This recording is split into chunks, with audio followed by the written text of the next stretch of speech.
You are committing an offence of criminal damage. I'm asking you politely to desist, please. In a field in Oxfordshire, the eco-warriors go into battle. Their targets are genetically modified crops. Green activists have declared war on genetic science and threatened to destroy hundreds of sites this summer. All the opinion polls show the public, too, is wary of the new technology. Concerns even stretch to the royals. Prince Charles says he wouldn't serve the new food to his family or friends. There are several anxieties that people have. If we think about what's happened over the past decade with all the various food scandals, you know, the public have lost confidence and trust in our regulatory system. In the past, we've been given false reassurances about food safety, and in the case of BSE, that had disastrous consequences. So I think it's not surprising that people are very wary and very sceptical. Crime is being committed by the companies planting these crops. They're unsafe and unhealthy. The companies concerned are fighting back. They're taking legal action against the protesters and spending huge amounts of money trying to persuade the rest of us their products are safe. But whether they succeed or not, those products are now here and almost impossible to avoid. Genetically engineered foods have already been on the shelves. They've been there for about a year. We're already eating it, and we're eating it in large quantities. It's in something like 60% of processed foods, and the public are unaware because it's unlabelled. So when we're talking about products like chocolate, we're talking about bread, we're talking about cakes, we're talking about baby food. It's in there, and we don't know we're eating it because it's not labelled at the moment.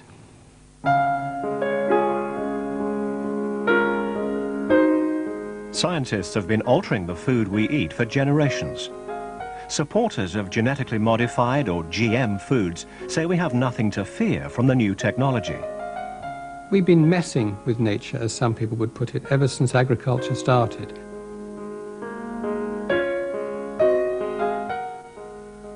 We've been producing improved strains of cattle, pigs, sheep, wheat, in order to make them more nourishing or easy to grow under different conditions. But that type of breeding might have taken many, many generations or even hundreds of years to improve the quality of the food material. Well, this is what supporters always say. But if you look at how we've produced food over hundreds of years, if not thousands of years, we've crossed two varieties together, for instance, a big tomato and a red tomato, and crossbred them to produce a big red tomato, if you like. But with genetic engineering, you can take genetic material from one species, like a fish, and put it in a totally different species, like a tomato. So you are actually producing new life forms and a totally new, different type of food. For the food industry, the potential of the new science is massive. They can produce foods now like vegetables and fruits which don't rot, which stay fresher for longer, cows that produce more milk. There's lots of benefits for the food industry, but we really question whether or not it's going to be benefits for the consumer and society as a whole. Among the first food ingredients to be genetically altered were maize and soya. The giant US chemical company Monsanto created a new type of soybean designed to be resistant to one of its weed killers. The American farmers who bought it found they could spray their fields with herbicides without having to worry about damaging their crops. Today, around a third of soya from the US is genetically altered. And when it gets to the factory, it's mixed together with ordinary soya, so you'll never know which is which. If we don't segregate soya at source, what's going to happen is that once it's in the food chain, it's going to become virtually invisible. That's going to make choice almost impossible. It's going to make accurate labelling very, very difficult. If something goes wrong, how are we going to recall it if we can't even find it? Consumer groups want all the products containing GM ingredients labelled. At the moment, stores don't have to give clear information, but the Iceland chain tells shoppers which items are free from the products. Its chairman has banned their use in all the store's own brand goods. He's described GM ingredients as Frankenstein food. The Frankenstein label is a very unfortunate one. It conveys no information of any use at all and simply provides a scare tactic which frightens people. I think people are genuinely concerned and curious about the rate of change of this scientific advance. It's only 5 or 6 years since the cheese appeared. It's only a couple of years since the tomato paste. We now have soya well on its way, and there's a whole host of other products, for example, virus and blight-resistant potatoes are well down the path of being a commercial product. And I think people are just startled at the rate at which these new products are appearing, using a technology which hasn't been properly explained to them. But it's that pace of change that's worrying other scientists as well. They say GM food is being rushed onto the market and into our diets without adequate safety tests, and that we're part of one huge experiment. We're assured that this is absolutely safe. We can eat it all the time. We must eat it all the time. There is no conceivable harm which can come to us.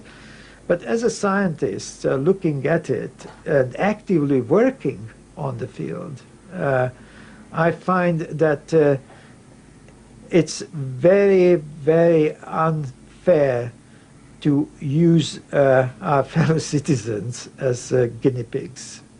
We have to find the guinea pigs in the laboratory. Professor Pushtai's lab is at Scotland's Rowett Institute, one of the leading food research centres in Europe. Scientists here are trying to find out whether long-term consumption of GM foods may affect health.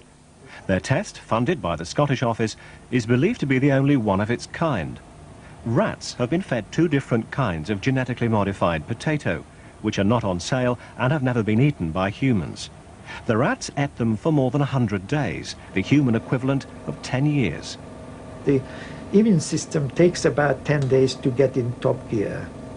So if we do a short-term trial, we wouldn't have seen the end result. Animals fed on one kind of research potato remained perfectly healthy, but rats given the other set did show ill effects.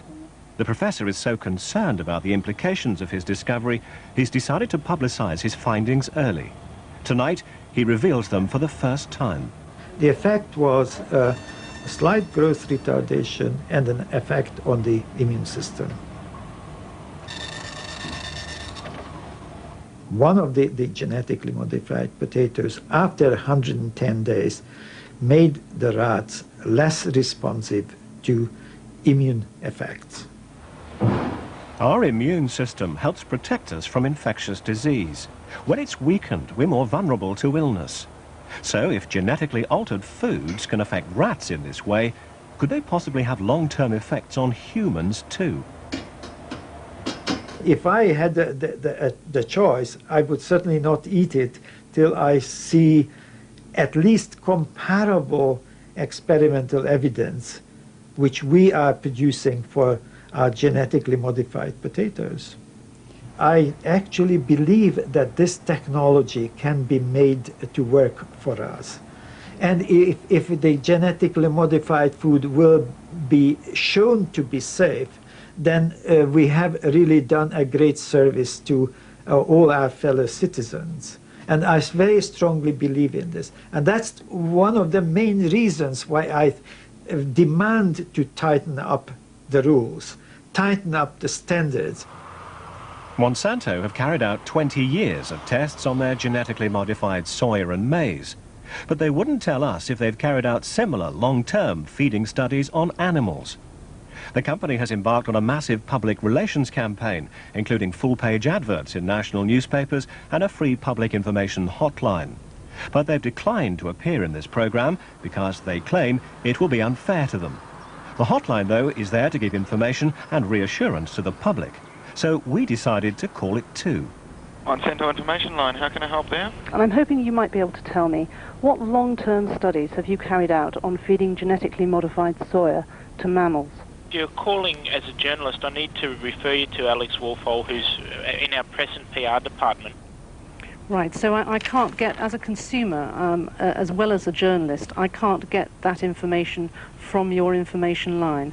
As a journalist, you do need to deal with Alex with any inquiry you wish to present. Right, so just to get this absolutely clear, the Monsanto information line cannot answer that question. I need to refer you to Alex, and as I said, I've given you his phone number, and he should hopefully be able to answer any question you have.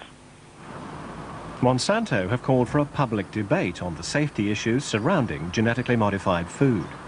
But when we finally reached their official spokesman, Dan Varakis, 2 hours later, he had no wish to discuss those issues with us.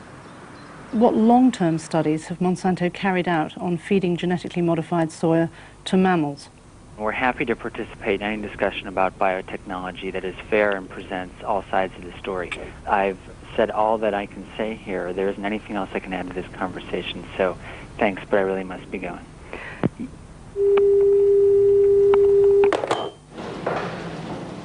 Responsibility for the safety of GM foods rests with a government advisory committee. It allowed Monsanto to introduce its products after studying the company's own scientific research. The committee was satisfied they presented no health concerns. Risk assessment is a very, very difficult concept to understand, and it's a complete and utter fallacy to say there's zero risk associated with anything. You could choke, and you could therefore say there's a risk in consuming any food. Obviously we have to eat. What we are very, very concerned about is establishing that those foods have the minimal possible risk. The committee's been criticised for relying on research from the biotech companies themselves. Government studies on the effects of eating the products won't be published until 2001.